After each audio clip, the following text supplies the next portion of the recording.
বাংলাদেশ একটা জটিল রাজনৈতিক সময়ে পার করছে। জটিল একটা রাজনৈতিক সমীকরণ বাংলাদেশে চলছে। আপনারা দেখেছেন গত ১২ই ডিসেম্বর ইনকিলাব মঞ্চের মুখপাত্র, যিনি একই সাথে ঢাকা ৮ আসনের সংসদ সদস্য প্রার্থী ছিলেন, তিনি গুলিবিদ্ধ হয়েছেন। নির্বাচনী প্রচার কাজ শেষে তিনি যখন বাসায় ফিরছিলেন অটোরিকশায় করে, সেখানে তাকে পেছন থেকে এসে তাকে মোটরসাইকেল আরোহী দুজন ব্যক্তি, তারা একদম পয়েন্ট ব্ল্যাঙ্ক রেঞ্জে তাকে গুলি করে এবং সেই গুলি করার পর তিনি গুরুতর আহত হন। তার মাথার পেছন দিয়ে গুলি লেগে সেটি নাকি বেরিয়ে গেছে এবং এই রকম একটা পরিস্থিতির মধ্যে তাকে ঢাকা মেডিকেলে আনা হলো। প্রায় ৭ দিন তিনি চিকিৎসাধীন ছিলেন এবং সেই চিকিৎসাধীন অবস্থায় প্রথমে ঢাকা মেডিকেল কলেজ হাসপাতাল, তারপর রিভার কেয়ার হাসপাতাল, এরপরে সিঙ্গাপুরে তিনি চিকিৎসাধীন অবস্থায় গত ১৮ তারিখ, গত বৃহস্পতিবার রাত ১০টার কিছু সময় পরে তিনি মৃত্যুবরণ করেন। আমরা আমাদের আজকের এই ইনসাইটের শুরুতেই শরীফ ওসমান হাদীর মৃত্যুতে আমরা শোক প্রকাশ করছি। তার শোক সন্তপ্ত পরিবার, বিশেষ করে তার ছোট্ট একটি শিশু, তার প্রতি আমরা আমাদের ভালোবাসা, সহমর্মিতা প্রকাশ করছি। শরীফ ওসমান হাদী নানা কারণে, নানাভাবে আসলে গত এই ১.৫ বছর ধরে তিনি আলোচিত ছিলেন। জুলাই অভ্যুত্থানের পরে নানা প্রসঙ্গে তিনি আলোচনায় এসেছেন। তার একদিকে তার নতুন সাংস্কৃতিক বয়ান তৈরি করার একটা বক্তব্য, সেটি নানাভাবে জনপ্রিয়তা পায়, সেটি আলোচিত হয়। আবার আবার নানা কারণে তিনি অনেক ধরনের সমালোচনাও তাকে কেন্দ্র করে ছিল। শরীফ ওসমান হাদীর এই যে অনাকাঙ্ক্ষিত মৃত্যু, সেটি বাংলাদেশের রাজনৈতিক মহলে নানান নতুন নতুন অনেক ধরনের প্রশ্ন সেটি নতুনভাবে তৈরি করেছে। জুলাই আন্দোলনে আমরা যখন অংশ নিয়েছিলাম, জুলাই আন্দোলনে অংশ নেয়ার একটা মানুষের একটা বড় স্বপ্ন ছিল যে বাংলাদেশ একটা নিরাপদভাবে বাস করার একটা ভূমিতে পরিণত হবে। জুলাই আন্দোলনে মানুষ আশা করেছিল একটা গুম খুন মুক্ত বাংলাদেশ সেটি পাবে। অথচ আমরা দেখেছি গত ১.৫ বছরে মানুষের সেই স্বপ্ন ক্রমাগত মলিন হয়েছে। মানুষের সেই স্বপ্ন ক্রমাগত ফিকে হয়েছে। আমরা দেখেছি যে ঢাকায়, পুরান ঢাকায় কীভাবে প্রকাশ্যে দিনে দুপুরে পাথর দিয়ে থেতলে মানুষকে হত্যা করা হলো, একজন ব্যবসায়ীকে হত্যা করা হলো। একটা হসপিটালের সামনে গুলি করে দিনে দুপুরে ফিল্মি কায়দায় গুলি করে মানুষকে মারা হলো। এবং পত্রপত্রিকাতে এসেছে যে এই সময়েও বিভিন্ন আইনশৃঙ্খলা রক্ষাকারী বাহিনীর হাতে, তাদের হাতে খুন করার ঘটনা, তাদের হাতে গুম হওয়ার ঘটনা, সেগুলো এই সময়ে বাংলাদেশে ঘটেছে।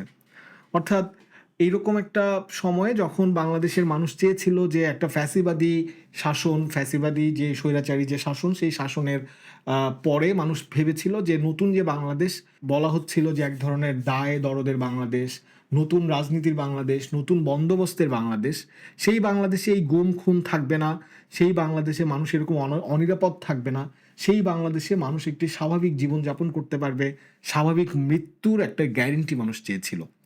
অথচ আমরা দেখলাম যে গত ১.৫ বছরে সেই সকল ফ্যাসিবাদী শাসনের যে সকল দুঃসহ স্মৃতিগুলো, সেই স্মৃতিগুলো আবারও নানাভাবে মানুষের মনে উদ্রেক হলো। মানুষের স্মৃতিতে সেগুলো নতুন নতুন বেদনা হিসেবে মানুষের সামনে হাজির হলো। ধরনের মব সন্ত্রাসী কার্যক্রম গত এই সময় ধরে, জুলাই আন্দোলনের পর থেকে অন্তর্বর্তী সরকারের দায়িত্ব নেওয়ার পরে যেভাবে করে এই ধরনের একটা মব লিঞ্চিং চলছিল, সেই মব লিঞ্চিংকে নানাভাবে সরকারের পক্ষ থেকে, সরকারের বিভিন্ন তরফ থেকে নানাভাবে সেটাকে পৃষ্ঠপোষকতা করা হয়েছিল। আমরা দেখেছি যে মানে কখনো কখনো সরকারের দায়িত্বশীলরা এটাকে প্রেশার গ্রুপ হিসেবে অভিহিত করেছেন, সরকারের প্রেস সচিব এটাকে প্রেশার গ্রুপ বলেছেন। আমরা দেখেছি যে মবের মাধ্যমে মানুষকে হত্যা করা, মানুষকে কবর থেকে তুলে মানুষের লাশ পুড়িয়ে দেয়া, মুক্তিযুদ্ধের প্রচুর ভাস্কর্য, নানান রকমের মুক্তিযুদ্ধের স্মৃতি, সেগুলোর উপরে আক্রমণ করা। এমনকি শুধুমাত্র তাই নয়, শিল্প, সাহিত্য, সংস্কৃতি, আমাদের দেশের এখানকার ঐতিহ্যবাহী যে স্থাপনাগুলো আছে, সেগুলোর উপরও আক্রমণ হয়েছে। এবং আমরা দেখলাম যে বাউল, ফকির, মাজার পন্থী মানুষদের উপরে, বাউলদের ধরে চুল কাটা হচ্ছে, মাজারগুলোতে হামলা হচ্ছে। এই রকম একটার পর একটা পরিস্থিতি কিন্তু বাংলাদেশে ঘটে আসতেছিল। এবং এই পুরো সময় জুড়ে আসলে সরকার এদের বিরুদ্ধে কোনো অবস্থান নিয়েছে সেটি আমরা লক্ষ্য করিনি। এবং সেটি লক্ষ্য করিনি বলে যেটা ঘটলো, যে আসলে তারই একটা সর্বশেষ সংযোজন ঘটলো। এই রকম যে আইনশৃঙ্খলা পরিস্থিতির যে চরম অবনতি, ন্যূনতম আইন শৃঙ্খলা, মানুষের যে জীবনের নিরাপত্তাহীন যে অবস্থা, সেই অবস্থারই একটা প্রকাশ ঘটল ওসমান হাদির উপরে এই গুলিবর্ষণের ঘটনা, তার মৃত্যুর ঘটনা। আমরা জানি যে বাংলাদেশের যে স্বরাষ্ট্র উপদেষ্টা আছেন, বাংলাদেশের বিভিন্ন সচেতন নাগরিক সমাজের পক্ষ থেকে স্বরাষ্ট্র উপদেষ্টার যে ব্যর্থতা, স্বরাষ্ট্র উপদেষ্টার যে দায়িত্বহীনতা, তার কারণে সেই স্বরাষ্ট্র উপদেষ্টাকে অপসারণের দাবি বারবার এসেছিল, তাকে পদত্যাগের দাবি করা হয়েছিল। অথচ বাংলাদেশের সরকার সেই বিষয়ে ন্যূনতম কর্ণপাত করেনি বা সেই বিষয়গুলোকে আমরা কথা বলতে শুনিনি। ওসমান হাদির বিষয়টাতে আমরা যদি একটু দেখি, যে আমরা যখন দেখলাম যে এই গুলিবিদ্ধ হওয়ার ঘটনা মাত্র ২৪ ঘন্টার মধ্যেই ইন্টারনেটে বিভিন্ন তথ্যপাত্য বিশ্লেষণ করে দ্য ডিসেন্ট নামে একটি ফ্যাক্ট চেকিং মাধ্যম, তারা বললেন যে ওসমান হাদিকে যে গুলি করার ঘটনাটা ঘটেছে, সেই ঘটনার পেছনে ফয়সাল করিম দাউদ নামে একজন ছাত্রলীগের কর্মী বা ছাত্রলীগের নেতা তিনি যুক্ত, এবং মোটরসাইকেলে আরেকজন যিনি ছিলেন তিনিও ছাত্রলীগের সাথে যুক্ত, এরকমভাবে আমরা জানলাম, এবং তার নানান রকম পরিচয় সেটি সামনে আসতে থাকলো। আমরা অবাক হলাম যখন এটা আমরা দেখলাম যে এই ফয়সাল, সে ২০২৪ সালের নভেম্বর মাসে আদাবর এলাকায় চাঁদাবাজি করতে গিয়ে অস্ত্রসহ ধরা খেলেন। অর্থাৎ যে যে ফয়সাল, তাকে ইনকিলাব যে কালচারাল সেন্টার, সেই কালচারাল সেন্টারের সিসিটিভি ফুটেজে তাকে দেখা গেল যে ওসমান হাদির সাথে অত্যন্ত ঘনিষ্ঠভাবে তিনি বসে আছেন। যেই ফয়সালকে আমরা দেখলাম যে তিনি হচ্ছে এইরকম চাঁদাবাজি করতে গিয়ে ধরা পড়লেন, অস্ত্রসহ ধরা পড়লেন, এবং ১ মাসের মধ্যেই তিনি আবার জামিনে বের হলেন। আমরা অবাক হলাম যে অস্ত্রের মামলায় কিভাবে করে ১ মাসের মধ্যেই তিনি জামিনে বের হলেন, সেই বিষয়টি কিন্তু আসলে গণমাধ্যমে বা কোথাও সেটি পরিষ্কার করা হলো না। তার জন্য এটা কার যোগসাজশে সে বের হলো, কিভাবে বের হলো, কাদের প্রশ্রয় সে ছিল, সেই বিষয়টি কিন্তু কোনোভাবে সামনে আসলো না। এবং সেইটার দরকার ছিল যে আমাদের আইনশৃঙ্খলা প্রতিষ্ঠানগুলোকে, আইনশৃঙ্খলা রক্ষাকারী বাহিনীর প্রতি সেই প্রশ্নটা উত্থাপন করা যে কিভাবে সে জামিনটা পেল, কার যোগসাজশে সে জামিন পেল। ছাত্রলীগ করা তো অনেকের কথা আমরা শুনেছি, এরকম অভিযোগ আছে যে ডাকসুর ভিপি সাদিক কায়েম তিনিও একসময় ছাত্রলীগ করতেন এবং ছাত্রলীগের হয়ে তিনি মিছিল করেছেন, স্লোগান দিয়েছেন। ফরহাদ, ডাকসুর জিএস যে ফরহাদ, এবং সাম্প্রতিক সময়ে আমরা দেখেছি যে বিভিন্ন হলগুলোতে সেই সময় র্যাগিং, গণরুমে নির্যাতনের জন্য যে সকল কুখ্যাত নাম অভিযুক্ত ছিল, তারাও এখন ছাত্র শিবিরের হিসেবে মহিমায় আবির্ভূত হচ্ছেন। তাই সেই সময়ের ছাত্রলীগ আজকে যদি ছাত্র শিবির হতে পারে, সেই সময়ের যেই ছাত্রলীগের যে নেতা, আদাবর থানার নেতা ছিলেন, তিনিও আসলে কি পরিচয়ে ধারণ করে সরকারের নানান রকম সুযোগ সুবিধা নিয়ে চাঁদাবাজিতে যুক্ত হচ্ছেন, তারপরে সেই ধরা খেয়ে সেই মামলা থেকে ১ মাসের মধ্যে তিনি জামিন পাচ্ছেন, সেগুলো কিন্তু অনেক ধরনের প্রশ্ন সেগুলো মানুষের মনে আছে। আমাদের আইন শৃঙ্খলা রক্ষাকারী বাহিনী এরকম একজন হাই প্রোফাইল পরিচিত মানুষ, সে যখন গুলিবিদ্ধ হলো, সেই গুলিবিদ্ধ হওয়ার পরের ঘটনা তো আমরা দেখলাম যে তারা কিন্তু আইন শৃঙ্খলা রক্ষাকারী বাহিনী কিন্তু কোনো তথ্য দিতে পারছেন না, বা তারা এখন কোথায়, এই আসামিরা এখন কোথায়, সেইটি নিয়ে তাদের যে তৎপরতা, সেই তৎপরতাও আমরা দেখলাম না। এবং সেই তৎপরতা দেখলাম না বলে জুলকারনাইন সায়েরি আমাদেরকে কিছুক্ষণ পরে আবার জানালেন যে, তার পরের দিন আমাদের জানালেন যে শুক্রবার রাতেই তারা বাংলাদেশের সীমান্ত পার হয়ে ভারতে তারা চলে গেছে। এরকম একটা ঘটনার পরে কেন বাংলাদেশের সীমান্তে হাই অ্যালার্ট জারি করা হলো না? বাংলাদেশের সরকার কেন তাদেরকে ধরতে ব্যর্থ হলো, বাংলাদেশের আইন শৃঙ্খলা রক্ষাকারী বাহিনী? এমনকি যখন তাদের ছবি পর্যন্ত পাবলিশড হলো, তাদের নাম পরিচয় আসলো, অথচ তাদেরকে ধরা গেল না।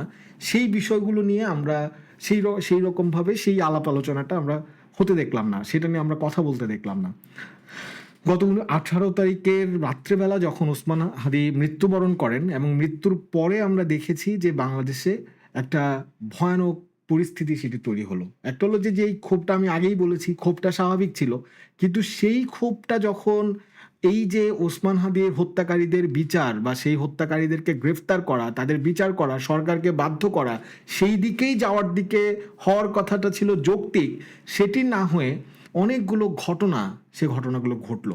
একরকম ঘোষণা দিয়ে যারা শাহবাগে বিভিন্ন রকমের প্রতিবাদ সমাবেশ করছিলেন, সেখান থেকেই একদল দৌড়ে গিয়ে কাউরান বাজারে প্রথম আলো ডেইলি স্টার ভবনে সেখানে হামলা করলো।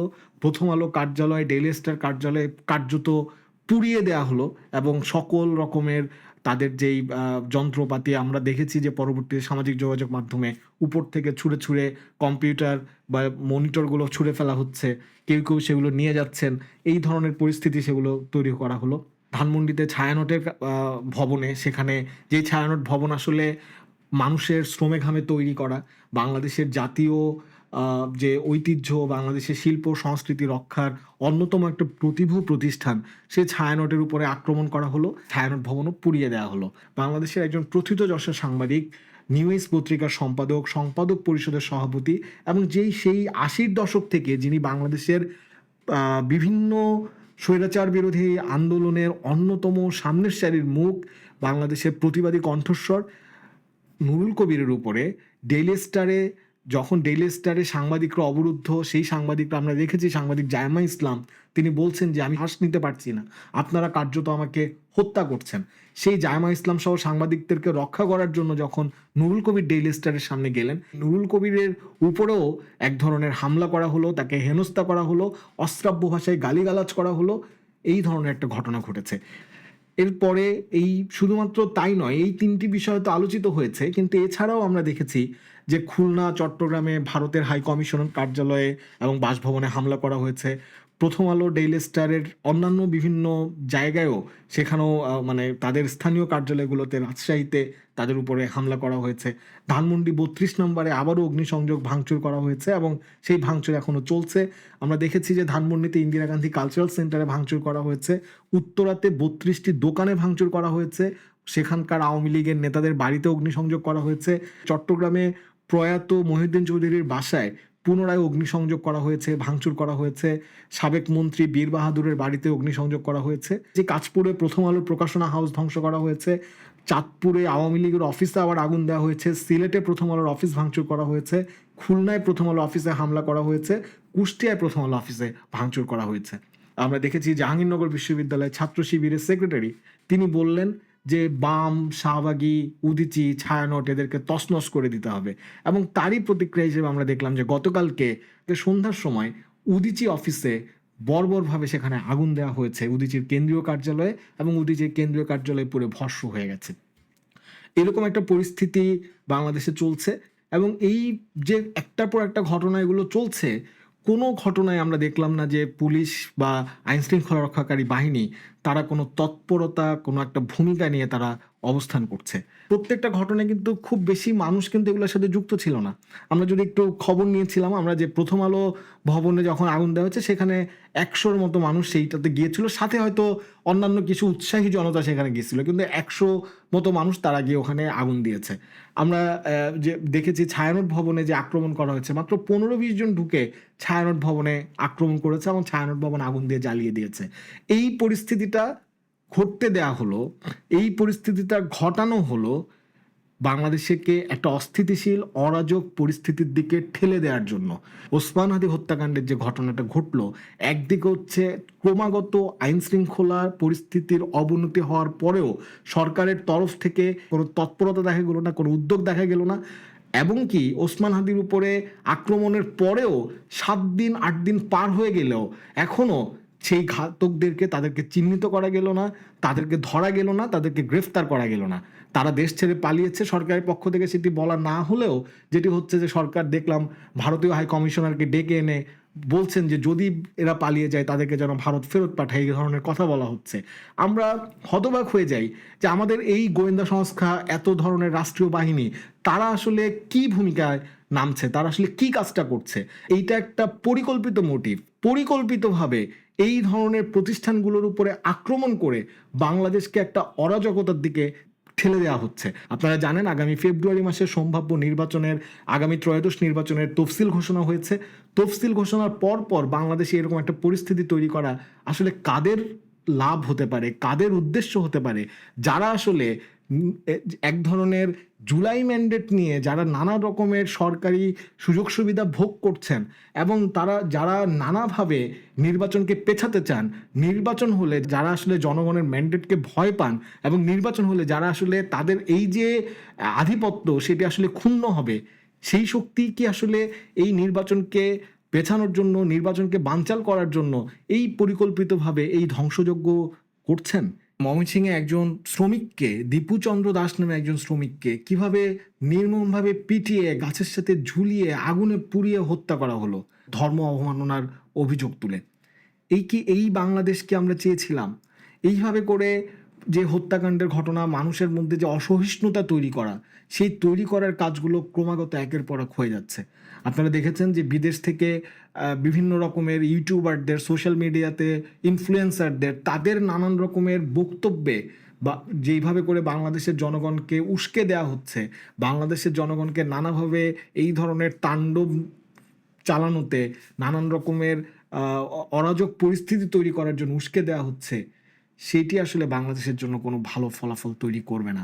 যেটা হওয়া দরকার ছিল, ওসমান হাদির এই হত্যাকারীদের বিচার। ওসমান হাদি নিজেও বলেছেন, মিছিলের সামনে আমাকে গুলি করলে আমার মধ্যে আমার কোনো ভয় থাকবে না, আমার কোনো দ্বিধা থাকবে না, কিন্তু এটা আপনারা নিশ্চিত করবেন যেন আমাকে হত্যার পরে যেন সেই হত্যাকারীদেরকে গ্রেফতার করা হয়, তাদেরকে যেন বিচারের আওতায় আনা হয়।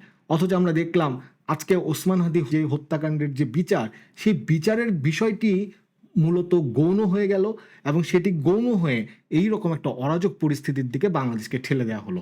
এটার মধ্য দিয়ে যে উগ্র মৌলবাদী গোষ্ঠী, তাদের যে তৎপরতা, তারা যেরকম করে নানাভাবে বাংলাদেশের রাজনীতিতে নতুনভাবে প্রভাব বিস্তার করার কথা বলছেন, কেউ কেউ নতুন ধরনের সরকার প্রতিষ্ঠার কথাও ইঙ্গিত করছেন, এই উদ্দেশ্য বাংলাদেশের জনগণ সফল হতে দেবে না। বাংলাদেশের জনগণ নিশ্চয়ই এর বিরুদ্ধে একটা প্রবল প্রতিরোধ তৈরি করবে। বাংলাদেশের জনগণ এই রকমভাবে, যেই রকম প্রক্রিয়াতে আপনারা ক্ষমতা দখলের স্বপ্ন দেখছেন, যেই প্রক্রিয়াতে আপনারা নির্বাচনকে বানচাল করার চেষ্টা করছেন, বাংলাদেশের গণতান্ত্রিক উত্তরণের জন্য সেটি কখনোই কোনো শুভ পথ হবে না। আপনাদের সকলকে ধন্যবাদ। পাবলিক ভয়েসের সাথে থাকুন।